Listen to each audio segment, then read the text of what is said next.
जय हिंद साथियों। अगर आप लोग एयरलाइंस या फिर एयरपोर्ट में जॉब करना चाहते हैं तो फाइनली आप लोगों के लिए सुनहरा मौका है, क्योंकि दिल्ली इंटरनेशनल एयरपोर्ट पर कई पदों के लिए वैकेंसी निकाली गई है और यह वैकेंसी ड्राइवर, हेल्पर और कस्टमर सर्विस डिपार्टमेंट में निकाली गई है। इसलिए दोस्तों, जिनको इंग्लिश आती है तो उनके लिए अच्छी बात है, मगर जिनको हिंदी केवल आती है तो उनके लिए भी इसमें जॉब है। अगर आप लोग एज ए ड्राइवर या फिर हेल्पर की जॉब करना चाहते हैं और आपको हिंदी आती है तो आप लोग इस वैकेंसी में एलिजिबल हैं, आप लोग इसके इंटरव्यू में हिस्सा ले सकते हैं। तो दोस्तों, आज की इस वीडियो में मैं आपको बताऊंगा कि ये जो वैकेंसी है किस प्रकार की है, आपके पास कौन कौन से डॉक्यूमेंट्स होने चाहिए, इसका सिलेक्शन प्रोसीजर क्या रहेगा, एज का क्राइटेरिया क्या है, सैलरी कितनी मिलेगी, उसके बाद इसमें क्वालिफिकेशन कितनी मांगी है, सारी चीजें मैं आपको बहुत ही डिटेल्स में बताऊंगा। इसलिए आप लोग मेरे साथ लास्ट तक बने रहें, वीडियो को पूरा देखें जिससे आपको पूरी जानकारी मिल जाए और आप लोग बेफिक्र होकर इसके इंटरव्यू में जा सकें। तो दोस्तों, फाइलिंग एयर इंडिया सेट्स के माध्यम से वैकेंसी निकाली गई है। मैं आपको बता दूं, एयर इंडिया सेट्स एक ग्राउंड हैंडलिंग कंपनी है, ठीक है, या कोई एयरलाइंस नहीं है। ध्यान रहे, या एयर इंडिया की वैकेंसी नहीं है, क्योंकि इसमें एयर इंडिया नाम से आप लोग कंफ्यूज हो जाएंगे। एयर इंडिया एक एयरलाइंस है और यह एक ग्राउंड हैंडलिंग कंपनी जिसके लिए वैकेंसी निकाली गई है, ठीक है। ये जो ग्राउंड हैंडलिंग कंपनी है, कई एयरपोर्ट पर कई एयरलाइंस को, डोमेस्टिक और इंटरनेशनल एयरलाइंस को मैन पावर प्रोवाइड करती है, जैसे कि कस्टमर सर्विस डिपार्टमेंट, हेल्पर या फिर ड्राइवर्स, ये सारी मैन पावर देती है। अच्छी कंपनी है, आप लोग इस कंपनी में भरोसा कर सकते हैं और उसके इंटरव्यू में जा सकते हैं। तो दोस्तों, इसमें जो वैकेंसी है कस्टमर सर्विस डिपार्टमेंट के लिए निकाली गई है, टर्न अराउंड कोऑर्डिनेटर के लिए निकाली गई है, इक्विपमेंट ऑपरेटर मतलब ड्राइवर के लिए वैकेंसी निकाली गई है, और सबसे लास्ट में हेल्पर। तो इसमें हाई स्कूल, इंटर और ग्रेजुएशन सभी के लिए वैकेंसी है, ठीक है। और इस वैकेंसी में ऑल इंडिया से सभी मेल और फीमेल कैंडिडेट अप्लाई कर सकते हैं। और इसे पोस्ट वाइज कुछ पोस्ट है जिसमें मेल फीमेल दोनों अप्लाई कर सकते हैं, और कुछ पोस्ट है जिसमें केवल मेल कैंडिडेट ही अप्लाई कर सकते हैं। तो आगे मैं आपको बताऊंगा वो कौन कौन सी पोस्ट है।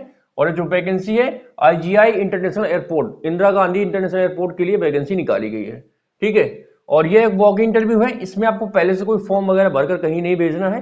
आपको सेम इंटरव्यू वाले दिन आपको सभी डॉक्यूमेंट्स के साथ चले जाना है। ये एक वॉक इंटरव्यू है और वहीं पर आपको अपना इंटरव्यू दे देना है। मगर ध्यान रहे, जब आप इसके इंटरव्यू में जाए तो आपके पास संबंधित वो सभी इंपॉर्टेंट डॉक्यूमेंट्स होने चाहिए जो इसमें रिक्वायरमेंट मांगी गई है। आगे मैं आपको बताऊंगा कि आपके पास कौन कौन से डॉक्यूमेंट्स होने चाहिए, तभी आप लोग इसके इंटरव्यू में जाना, अदरवाइज आपको जाने की जरूरत नहीं है, ठीक है। और इसका इंटरव्यू सुबह 9:30 से दोपहर 2 बजे तक होगा। मतलब आप इतने बीच में पहुंच जाए, बाकी लेट तो हो जाएगी, कंफर्म है कि 2 बजे के बाद तक इंटरव्यू चलेगा, मगर आपकी जो एंट्री है 9:30 से 2 बजे के बीच में ही होगी, ठीक है। वेन्यू में आपको बता देता हूं, mosaic hotel C1 sector 18 Noida, ठीक है। इस पते पर आपको 26 तारीख को सुबह पहुंच जाना है इंटरव्यू देने के लिए। अब मैं अकॉर्डिंग टू पोस्ट इसमें एज का क्राइटेरिया और कौन सी पोस्ट में मेल फीमेल अप्लाई कर सकते हैं और क्वालिफिकेशन क्या मांगे इसके बारे में आपको बता देता हूं।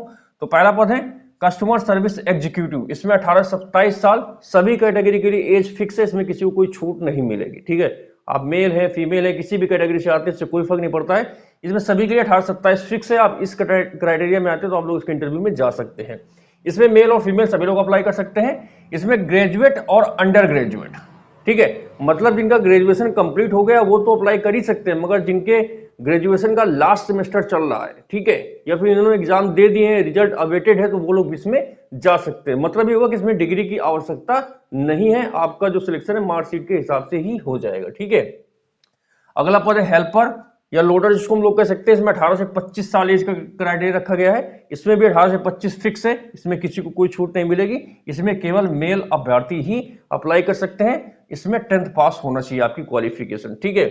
इक्विपमेंट ऑपरेटर मतलब ड्राइवर की जो वैकेंसी है, इसमें एज क्राइटेरिया सबसे अधिक है 18 से 35 साल, ठीक है। मतलब अगर आपकी एज 18 से 35 साल आती है तो आप लोग ड्राइवर के लिए अप्लाई कर सकते हैं। इसमें भी केवल मेल कैंडिडेट्स ही अप्लाई कर सकते हैं, मगर आपकी क्वालिफिकेशन 12वीं पास होना अनिवार्य है, ठीक है। टीआरसी टर्न अराउंड कोऑर्डिनेटर, 18 से 27 साल इसमें एज का क्राइटेरिया है, मेल फीमेल दोनों अप्लाई कर सकते हैं। इसमें आपके पास AME डिप्लोमा होना चाहिए, ठीक है। अब बात आती है कि कई कैंडिडेट्स कंफ्यूज रहते हैं जब इसके इंटरव्यू में जाते हैं, तो उनको एक डाउट रहता है कि अगर आपका इसमें सिलेक्शन हो गया तो क्या इसमें कोई डीडी की आवश्यकता पड़ेगी। तो मैं आपको बता दूं, इसमें आपका जो डीडी पड़ता है सिलेक्शन होने के बाद ही पड़ता है। इसका डीडी ना ही आपका एग्जाम में लगेगा ना एग्जाम के पहले, जब आपका फाइनल सिलेक्शन हो जाएगा तब डीडी लगता है। और अकॉर्डिंग टू पोस्ट, हर एक पोस्ट के लिए अलग अलग है। जैसे कि CSC में शायद 62 या 64 हजार का डीडी लगता है, क्योंकि पिछले जब कैंडिडेट गए तो शायद 62 या 64 हजार को मुझे बता रहे थे, ठीक है। हेल्पर और ड्राइवर वाले में 7 से 8 हजार का आपको डीडी देना पड़ेगा, 7 या 8 हजार का शायद डीडी पड़ता है। और इसका टीआरसी का मुझे नहीं पता है कितना है, ठीक है।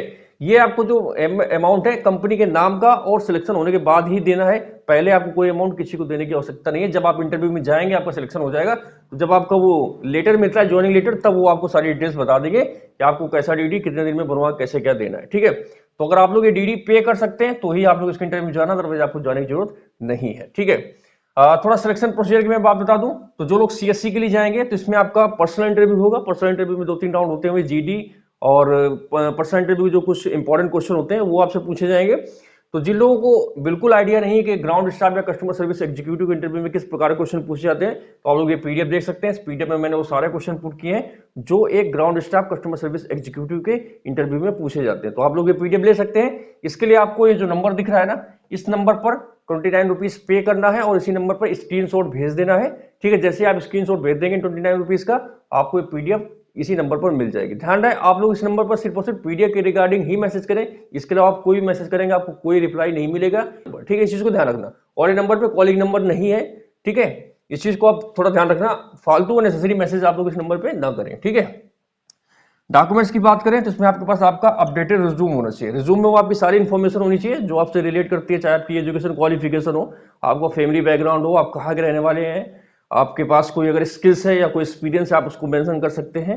ठीक है, आपके गोल क्या है, लॉन्ग टर्म और शॉर्ट टर्म गोल क्या है, आपकी हॉबीज क्या है, सारी चीजें आप लोग अपने रिज्यूम में मेंशन करें, क्योंकि आपका रिज्यूम जितना अच्छा होगा उतने ही सिलेक्शन होने के चांसेस आपके अधिक होंगे। ठीक है, एजुकेशनल सर्टिफिकेट हाई स्कूल, जिसमें मतलब जितनी क्वालिफिकेशन मांगी, जैसे मैंने ग्रेजुएशन मांगा गया है तो इसमें हाई स्कूल, इंटर और ग्रेजुएशन चाहिए। इसमें केवल हाई स्कूल, इसमें 10th और 12th के, और इसमें डिप्लोमा मतलब के जितनी आपने पढ़ाई करी वो सारे आपके पास डॉक्यूमेंट्स होने चाहिए। ठीक है, फोटो आपके पास होना चाहिए, आधार कार्ड होना चाहिए, पैन कार्ड होना चाहिए, और इसमें पासपोर्ट मैंडेटरी है। जिनके पास पासपोर्ट है वही लोग इसके इंटरव्यू में जाए, अदरवाइज आपको जाने की जरूरत नहीं है। मैं इसीलिए कहता हूँ अगर आप लोग एयरपोर्ट में जॉब करना चाहते हैं तो आप लोग अपना पासपोर्ट बनवा के रख लें, क्योंकि आजकल पासपोर्ट मैंडेटरी हो गया है।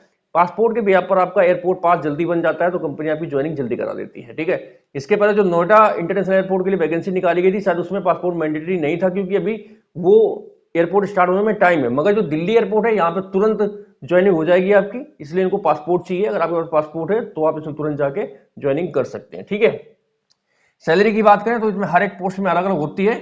सीएससी में वही 22 से 24 हजार आपको मिलेगी, हेल्पर में वही 16, 17, 18 हजार के बीच में रहेगी, 18 हजार तक, और इक्विपमेंट ऑपरेटर की 22 हजार करीब, 22 से 24 करीब वैसे होती है। टीआरसी की सैलरी मुझे नहीं पता है। ठीक है, तो ठीक है, आप देख लीजिए अगर आप लोग एयरपोर्ट में जॉब करना चाहते हैं, अगर आपको कोई मौका नहीं मिल रहा है, रास्ता नहीं मिल रहा, तो आप लोग यहाँ से जाकर अपने करियर की शुरुआत कर सकते हैं। बाकी आप लोग आगे जाके उसमें स्विच भी कर सकते हैं। ठीक है, तो ये सैलरी मैंने आपको बता दी। जॉब टाइप तो ये air India sets ground running company है, उसके माध्यम से निकाली गई है, और शायद ये वैकेंसी 3 साल के कॉन्ट्रैक्ट में होती है, क्योंकि अभी एक लड़के का ये इक्विपमेंट ऑपरेटर के लिए ज्वाइनिंग हुआ तो शायद उसका 3 साल का कॉन्ट्रैक्ट का मतलब 3 साल का कॉन्ट्रैक्ट दिया है। तो देख लीजिए एफटीसी पर रहती है, फिक्स टर्म कॉन्ट्रैक्ट जॉब रहती है, बार बार आपका रिन्यू होता रहता है, उसकी टेंशन मत लेना। ठीक है, बट ये कॉन्ट्रैक्ट बेस्ड जॉब है। तो ये सारी इन्फॉर्मेशन थी एयर इंडिया सेट्स वैकेंसी, जो कि 26 नवंबर को जिसका इंटरव्यू है नोएडा पर, उससे रिलेटेड मैंने आपको सारी इन्फॉर्मेशन दे दी है। अगर आपको और कोई डाउट है तो आप लोग नीचे कमेंट कर सकते हैं। बाकी अगर आपको वीडियो अच्छा लगा तो आप लोग वीडियो को लाइक कर सकते हैं और चैनल को सब्सक्राइब कर सकते हैं। तो दोस्तों इसी इन्फॉर्मेशन के साथ खत्म करते हैं आज के वीडियो को। जल्दी मिलूंगा मैं आप लोगों से एक नए वीडियो में नई इन्फॉर्मेशन। तब तक के लिए जय हिंद, वंदे मातरम।